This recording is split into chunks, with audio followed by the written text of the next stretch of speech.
I'm using PowerPoint here and I want to drop a video into it. I'm actually using PowerPoint 2013, but this works the same on PowerPoint 2010 as well. I'm going to drop a video in. I'm going to have some choices in here, such as being able to change the volume, so I can change the sound volume on it. I can tell it whether I want it to fade in, fade out, or both. I can even trim the video. I can also tell it to start when I click on it, or I can get it to play automatically when it goes to that slide. And we're going to take a look at those options. This is a title slide I've got here, and I'm just going to go into my ribbon. I'm on home, and I'm just going to click on new slide. It's going to bring up this one here, and in here gives me the option to click on this insert video here. Now I could do it on any slide even if it doesn't have that by just going into inserts and choosing video over here. And I'm going to choose a video that's on my PC, which I've already got. I've got one here on my desktop, one I've created earlier, which is this one. I'm just going to click on insert. You'll see that there are various video formats. There are a lot. To do things like using MP4s and MOVs, you sometimes need to make sure you've got Apple QuickTime installed as well.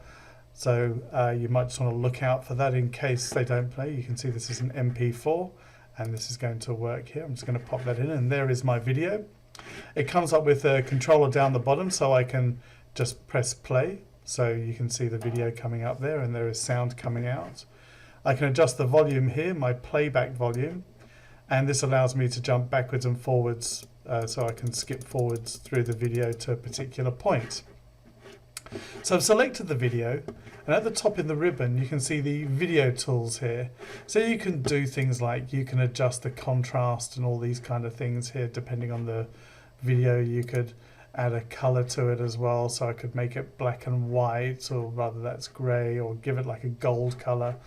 I tend not to mess around with those because the videos I've created, I tend to really like the colors that I've put in there in the first place, so I don't want to mess with those. But next to it is the playback option, and from here you can click on play to actually play the video, or just stop that because it's got my voice on it. What's useful is you can add in bookmarks, so you can go immediately to a particular point. So if I want to do it here, I could put in, so I've just jumped to here, 48 seconds. I can click on add bookmark, and you can see it's put that little dot in there, which is good for a long video, because when you then go to play it back, like if I do that now, if I just play it, you can see that dot. I can be in the middle of a presentation and jump straight to that and then click on play. So you can preset a number of these. So you might be doing a lecture or presentation, and what you want to do is go straight to a particular point. So the bookmarks can be useful for that. I'm just going to press escape to come out of that. You'll see if I've got it selected, there's also remove bookmark. If I've moved somewhere else, I can just keep adding bookmarks within it. Now you may have added a video, and one of the things you want to do is actually just trim it down, because you don't want the whole video there, you just want to keep it really short. And there is a very basic editor in here. So once again, it's selected. I just need to click on trim video, and you'll see it's got, you can actually see the bookmark I've put in there. So it might be that I want to move to that particular point. And what you can do to actually trim it is to grab either of these two handles either side. So if I want to make it shorter, I can drag it in here, and I can go to a particular point, and you can see it's changing the numbers here. So you can see I'm actually can move along, and then I could type in the end time there. Same with the start time, I can just click and drag it. Let's go to here, which is where the bookmark is. It's not a very sophisticated editor, but it does do the trick. So you can actually just go into here and type in. So if I knew that I wanted it to go in straight at 50 seconds, I could type that in. And let's say I only wanted 5 seconds of it. Well, let's just change that to 55.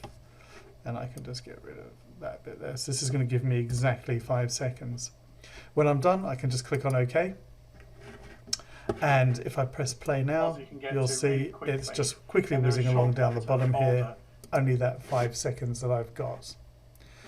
So other neat little things that you can do is you can get it to fade and fade out. Oh, by the way, once you've done that edit, you can always go back into trim video and change it from there as well. It's not set in stone once you've done it. So the other thing you can do is fade in as well, which fades in the audio, should also fade in the image as well. If I wanted it to fade in for 1 second, I can just type in 1, or I could use these arrows here to choose a point to go in and out from. So once I've set that fade in, you'll hear it here. If I just do a quick play over here, you'll hear it fade in. You can get to really quickly. Okay, so you can do that for the fading in and also for the out as well. And you can just simply type it in or use your arrow keys to increase or decrease the fade in and fade out. Now the other thing is you can actually also change the volume level as well. You can do that by clicking here. It's automatically on high. If you've got sound there, you may not want the sound because you might be talking over it yourself, so you can set it to mute, or you can reduce it if it's too loud, that like down to medium or even low. The only thing is here is quite often people say to me their video was too quiet in the first place, and even on high it's not loud enough. For that you would need to go back to the original and actually change the volume in here, because it doesn't go any higher than that. You could try adjusting it here to make it go even higher, but I tend to find you either got to really turn up the sound on your system, or you need to go back to the original and do it there. So that's the volume.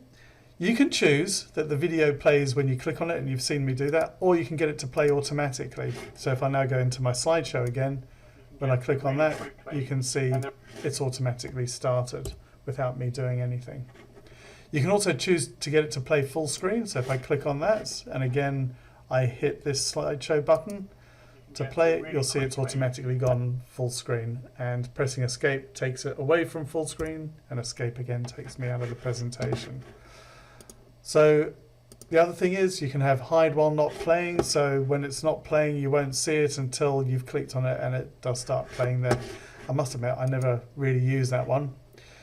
If you want it to be a presentation going round and round, and this is where it can be really useful, you can loop until stopped, so when you come out of the presentation moving on to another slide, or you could actually get it, if you were to press escape to come out of it as well, it would stop.